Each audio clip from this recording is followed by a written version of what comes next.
আসসালামু আলাইকুম সবাইকে। আমি আনিকা তাসনিম তোমাদের সামনে আজকে হাজির হয়েছি শব্দের একটি পরীক্ষা নিয়ে। তো এই শব্দের পরীক্ষাটি দিয়ে আমরা আসলে কি করব, আর কম্পনের আমাদের যে সূত্রটা আছে সেটার দুইটা ক্যারেক্টারিস্টিক্স আমরা প্রমাণ করব। তো প্রথমটা হবে আমাদের কম্পাঙ্কের সাথে যে তারের দৈর্ঘ্য যেটা আছে সেটা কিভাবে পরিবর্তিত হয় সেটা আমরা দেখব। আর এছাড়াও আমরা দেখব যে তারের টানের সাথে কিভাবে আবার ফ্রিকোয়েন্সিটা চেঞ্জ হয়। তো আমাদের এই যে সোনোমিটারটা রাখা, এই যন্ত্রটা বেশ বড় আর কি। তো এই সোনোমিটারের মাঝে দেখো মিটার স্কেল দিয়ে হচ্ছে কিছু দাগ কাটা আছে। এছাড়াও এখানে থাকে হচ্ছে দুইটা ব্রিজ, এগুলো হচ্ছে উড দিয়ে তৈরি, কাঠ দিয়ে তৈরি। তো এছাড়াও আমাদের লাগবে হচ্ছে তিনটি জানা মানে টিউনিং ফর্ক। তো এতে তিনটার মানে হচ্ছে আমাদের জানা আছে, এর গায়ে লেখা আছে। এছাড়াও এই টিউনিং ফর্কটা দিয়ে আমরা শব্দ তৈরি করব এই রাবার প্যাড দিয়ে আঘাত করে। এছাড়াও আমাদের লাগবে হচ্ছে একটা পেপার রাইডার। এই পেপার রাইডারটা আমরা এই তারের উপর বসাবো, বসিয়ে হচ্ছে প্রয়োজনীয় পরীক্ষা নিরীক্ষাগুলো করব। এছাড়াও আমাদের এই যে একটু তোমরা যদি খেয়াল করে দেখো তাহলে দেখবে সুতার তারটা টান দেওয়ার জন্য নিচে লোড ঝুলানো আছে। এটা দিয়ে আমরা অ্যাজ মাচ অ্যাজ পসিবল কি করবো বলতো, সুতার তারটা টান দিয়ে রাখবো। তো এখানে তো আমরা সবকিছু মোটামুটি বুঝেই গেলাম, তাহলে চলো এখন আমরা একটু থিওরিটা বুঝে আসার চেষ্টা করি। তাহলে চলো আমরা একটু সূত্রটা দেখে নিই। তাহলে প্রথমে আমরা এই সূত্রটা থেকে আসলে কি কি জানতে পারি একটু খেয়াল করে দেখি। প্রথমে দেখো খেয়াল করে, এখানে আমাদের এফ হচ্ছে গিয়ে ফ্রিকোয়েন্সি তো গেল, এখানে এল হচ্ছে আমাদের সোনোমিটারের যে তারের দৈর্ঘ্য সেটা, টি হচ্ছে গিয়ে সুতার টান টেনশন যেটাকে আমরা নিচে লোড ঝুলিয়ে ঝুলিয়ে বাড়াবো, আর এম হচ্ছে আমরা যে পরিমাণ ভর ঝুলিয়ে দিয়েছি সেটা। তো আমার কাছে যদি এই 1, 2, √t/m সব কিছুই যদি কনস্ট্যান্ট থাকে তাহলে কি কি থাকে একটু খেয়াল করে দেখো তো। তাহলে হচ্ছে কি আমাদের শুধু থাকে হচ্ছে ফ্রিকোয়েন্সি এফ আর হচ্ছে তারের দৈর্ঘ্য এল, এবং একটার সাথে আরেকটার কি সম্পর্ক বলো তো, ব্যস্তানুপাতিক। তাহলে এটা হয়ে যায় F is reversely proportional to 1/L। তাহলে আমরা যদি একটা গ্রাফ আঁকতে পারি, যে গ্রাফটা হবে 1/L বনাম ফ্রিকোয়েন্সি, এই গ্রাফটা দেখো খেয়াল করে, আমি যদি একটা কনস্ট্যান্ট দিয়ে দিই কে 1/L, তাহলে এটা কিসের মতো হয়ে যায় বলো তো, y = mx এর মতো হয়ে যাচ্ছে। তার মানে আমি এক্সপেক্ট করতে পারি আমার গ্রাফটা একটা মূল বিন্দুগামী সরলরেখা হবে। এটা অবশ্য আমরা এক্সপেরিমেন্ট করে দেখব।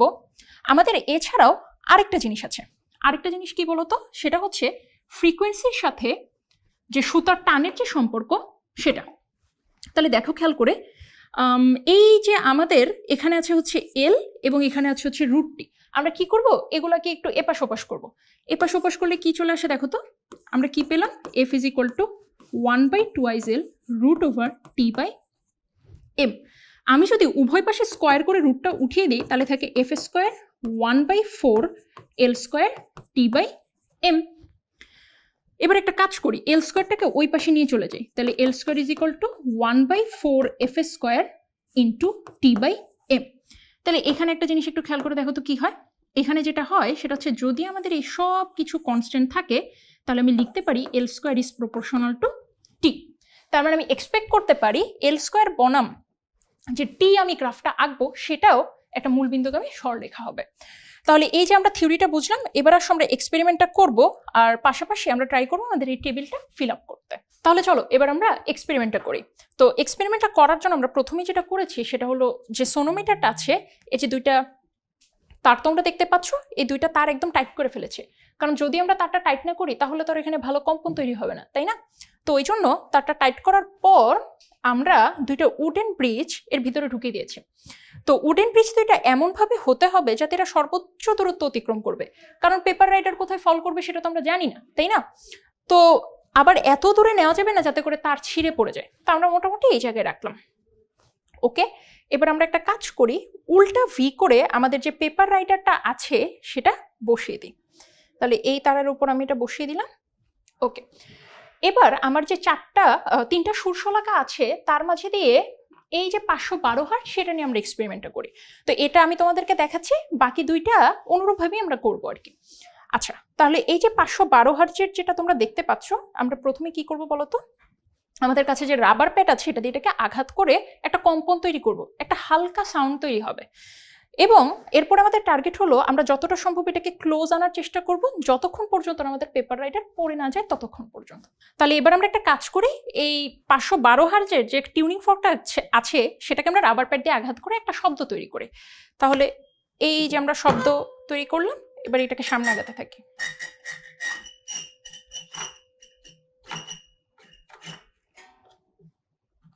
তাহলে এই যে দেখো আমাদের এই সোনোমিটারটা আসলে অনেক বেশি টাইট এবং সেন্সিটিভ একটা যন্ত্র, এ কারণে দেখবে মাঝে মাঝে আমাদের হাতের কারণে এটা পড়ে যেতে পারে। এই জন্য তোমরা যখন এক্সপেরিমেন্টটা করবে তখন অবশ্যই কারো সহযোগিতা নিয়ে করবে। আচ্ছা তাহলে আমরা এটা আবার ট্রাই করি। এই যে দেখো আমাদের যে পেপার রাইডারটা আছে সেটা পড়ে গেল। তাহলে এবার আমরা একটু মিটার স্কেলের থেকে এটার মানটা নিয়ে নিই। তো মানটা যদি আমরা নিই তাহলে দেখব একটা হলো আমাদের 25.5 সেন্টিমিটার এবং অন্যটা হলো 57 সেন্টিমিটার। তাহলে এই 25.5 এবং 57 এই দুইটা আমরা নোট ডাউন করে রাখলাম। আচ্ছা এবার আমাদের কাজ হলো এই পেপার রাইডারটাকে আবার এখানে ঠিকমতো রেখে দেওয়া এবং যতটুকু ক্লোজ থাকা সম্ভব ততটুকু ক্লোজ এদেরকে রেখে দেওয়া। তো ক্লোজ রেখে এবার আমাদের টার্গেট হলো আমরা এটাকে ধীরে ধীরে স্প্রেড করব। আগে আমরা কি করেছিলাম, আগে আমরা দূর থেকে কাছে এনেছিলাম, এবার আমাদের কাজ হলো কাছ থেকে দূরে নিয়ে যাওয়া। তাহলে চলো একটা কাজ করি, আমরা এটাকে আবার সাউন্ড তৈরি করি।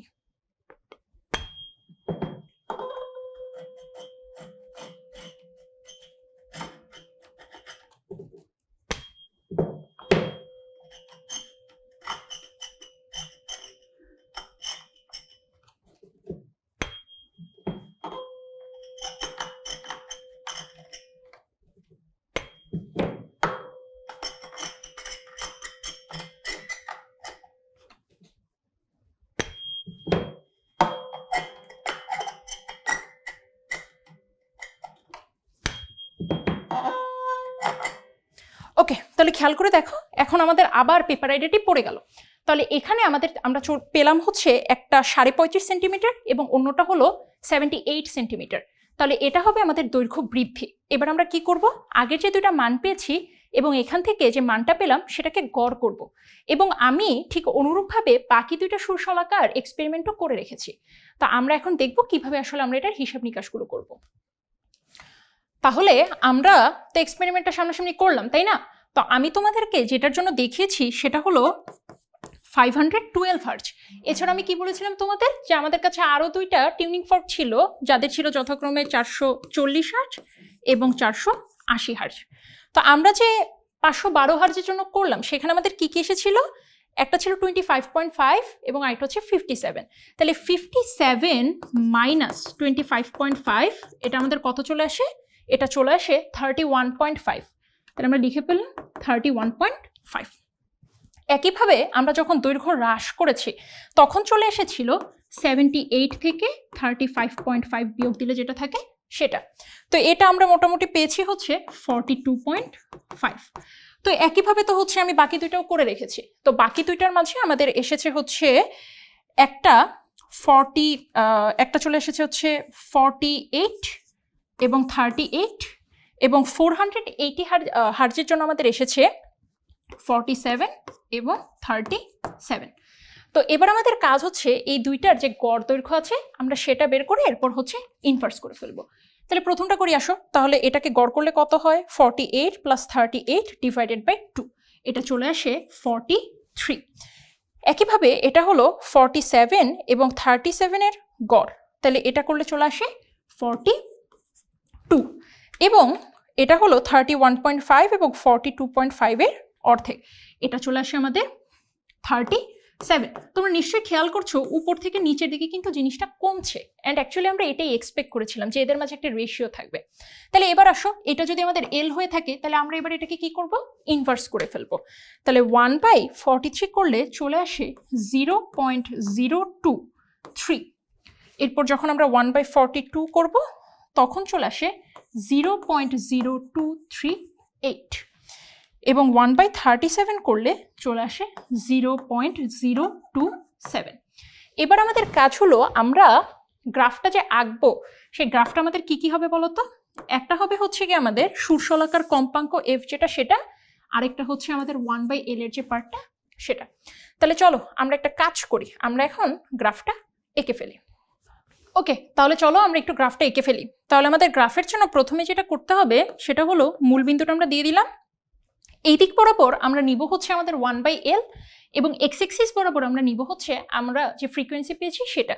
তাহলে ফ্রিকোয়েন্সিটার জন্য আমরা ফার্স্ট একটু লিখি। আমরা একটা কাজ করি, আমরা এটাকে 0 দিয়ে শুরু না করে 400 দিয়ে শুরু করি। তাহলে 1 2 3 4 5 প্রতি ঘর যদি 100 করে হয় তাহলে এটা হয়ে যাবে আমাদের 450 1 2 3 4 5 এটা হয়ে যাবে 500, 1 2 3 4 5 এটা হয়ে যাবে 550। তাহলে আমরা এক্স এক্সিসটা দাগ কেটে ফেললাম।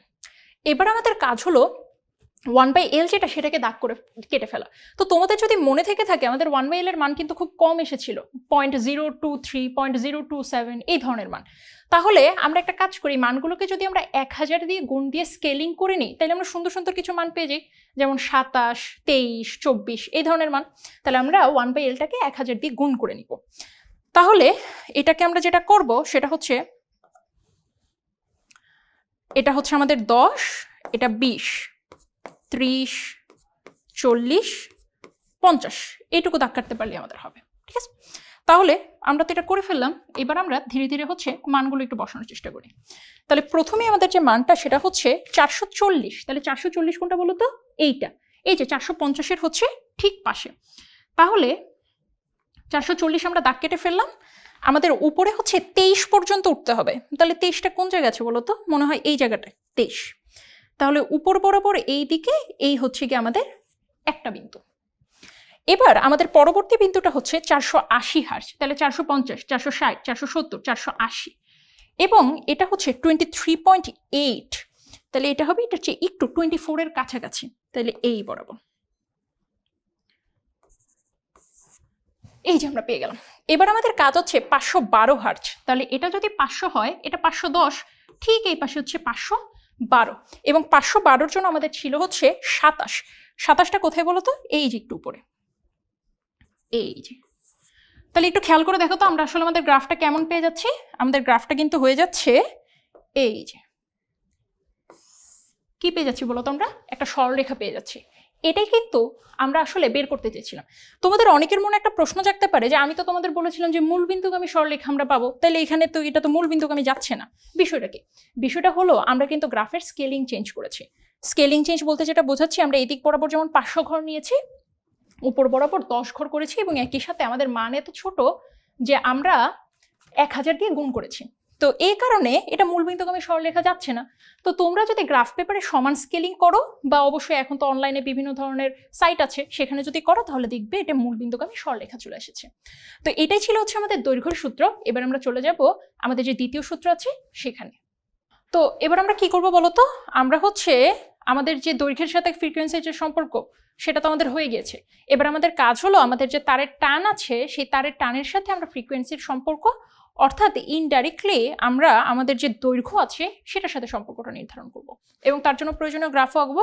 তো তার জন্য আমাদের যেটা করতে হবে সেটা হলো, এই যে সুতার যে তার আছে এটা খেয়াল করে দেখো, এটা আসলে লোড দিয়ে ঝুলানো। তো আমরা কি করব, আমাদের 500 গ্রামের হচ্ছে 3টা লোড আছে, আমরা এখানে 1000 গ্রাম ইউজ করছি। তোমরা যদি খেয়াল করে দেখো তাহলে দেখবে হচ্ছে 2টা হচ্ছে কি এখানে 500 গ্রামের ভর আমরা রেখেছি। তো আমি হচ্ছে তোমাদেরকে 1000 গ্রামের জন্য অর্থাৎ 1 কেজির জন্য করে দেখাবো। তো একইভাবে আমরা আসলে 1.5 কেজিও করতে পারি, আবার 500 গ্রামও একইভাবে করতে পারি। কিন্তু থ্রু দ্য এক্সপেরিমেন্ট আমাদের একটা জিনিস দেখতে হবে, সেটা হচ্ছে আমাদের যাতে ফ্রিকোয়েন্সিটা চেঞ্জ না হয়, অর্থাৎ আমরা একটাই টিউনিং ফর্ক ইউজ করব। ওকে, তাহলে আসো এবার আমরা একটা কাজ করি।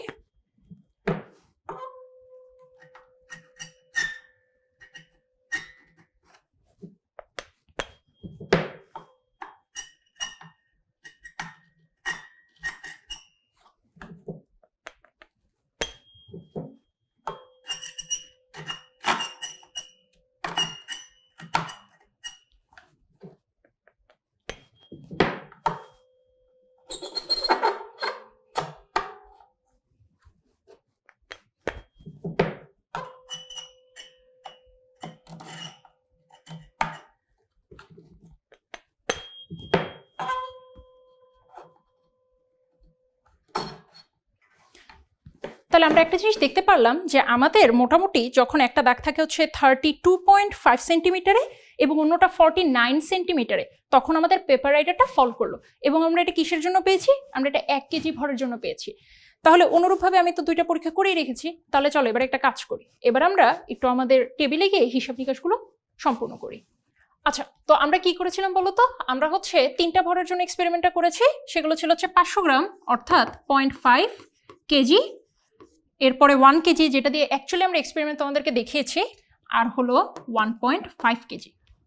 আচ্ছা, তাহলে এবার আমরা কি করবো বলতো, আমাদের জি এর মান হচ্ছে 9.8, এই 9.8 দিয়ে আমরা কি করবো, এই 0.5 1 1.5 এদেরকে গুণ দিয়ে দিব। তাহলে 9.8 কে 0.5 দিয়ে গুণ করে দিলে চলে আসলো 4.9, 1 এর সাথে গুণ করলে তো 9.80, আর 1.5 এর সাথে গুণ করলে এটা চলে আসলো 14.7।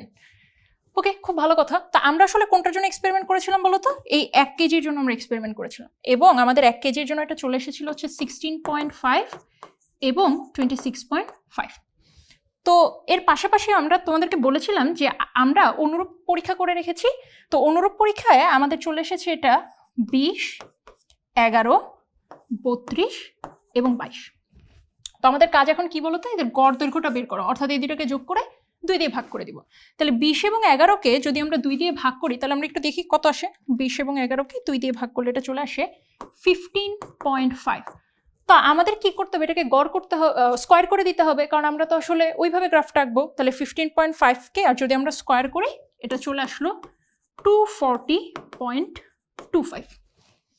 সিমিলারলি আমি যদি এখন এই 16.5 এবং 26.5কে হচ্ছে গড় করি, তাহলে এটা চলে আসছে 21.5, এবং এটাকে আমরা কি করে দিব বলতো, স্কোয়ার করে দিব। তাহলে স্কোয়ার করলে এটা চলে আসলো 462.25। আমাদের একটাই বাকি, সেটা হচ্ছে 32 আর 22, এদের দুইজনকে যদি আমরা গড় করে ফেলি 27 চলে আসছে, এবং 27কে স্কোয়ার করে দিলে এটা চলে আসলো 729। ওকে, তাহলে এই হচ্ছে কি আমাদের কাজটা। ওকে, তাহলে আমাদের গ্রাফটা আসলে কি হওয়ার কথা, এল স্কোয়ার ভার্সেস টি। তাহলে এটা আমরা কোন এক্সিস বরাবর লিখবো বলতো, ওয়াই এক্সিস বরাবর লিখবো হচ্ছে আমাদের এল স্কোয়ার যেটা আছে সেটা, এবং এক্স এক্সিস বরাবর আমরা দিব হলো টি। তাহলে আসলে একটা কাজ করি, আমরা এটাকে হচ্ছে 0 ধরে এই দিক বরাবর টিটাকে রিপ্রেজেন্ট করি। তাহলে আমাদের কি কি লাগবে, 1 2 3 4 5। তাহলে আমরা লিখে ফেলাম 5, 6 7 8 9 10 11 12 13 14 15। ওকে, আচ্ছা, এবার এদিক বরাবর নিব। তো এদিক বরাবর আমাদের যেটা করতে হবে, এদিক বরাবর আমাদের মানগুলো একটু বড় বড়, 240 462 এমন। তাহলে এদিক বরাবর আমরা একটা কাজ করি, আমরা ধরি এটা হচ্ছে আমার 100, এইটা আমার 200, 300, 400, 500, 600, 700, 800, এইটুকু নিলেই হচ্ছে কি আমাদের মোটামুটি হবে। ওকে, তাহলে আমরা দুই দিক বরাবর এঁকে ফেললাম। এবার আমরা শুধু কি করবো বলতো, মানগুলো বসাবো। তার মধ্যে প্রথম মান হলো 4.9। তো 4.9 কিসের কাছাকাছি বলতো, ঠিক 5-এর কাছাকাছি। তো লিখে ফেললাম। তো এটার সাথে আমাদের করেসপন্ডিং হলো 240 থাকবে একটু মোটামুটি এই দিক বরাবর। তাহলে এই যে এখানে আমরা একটা পয়েন্ট এঁকে ফেললাম।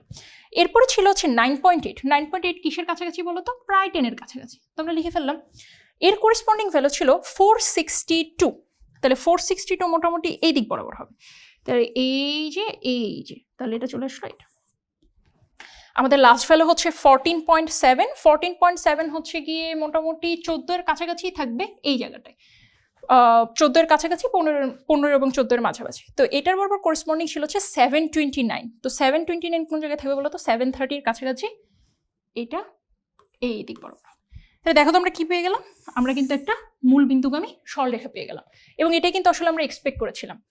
তো অবশ্যই যান্ত্রিক কোনো ত্রুটি বা ব্যক্তিগত ত্রুটির কারণে একটু 19-20 হতেই পারে, তখন আমরা বেস্ট ফিট লাইন আঁকবো, অর্থাৎ যতটুকু সম্ভব ক্লোজ করে আঁকা যায় ততটুকু আঁকবো।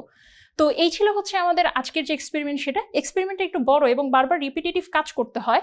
তা আমরা যদি এক্সপেরিমেন্ট একটু সাবধানে করি, তাহলে দেখতে পারবো মোটামুটি আমরা দৈর্ঘ্যের যে সূত্রগুলো আছে সেগুলো প্রমাণ করতে পেরেছি।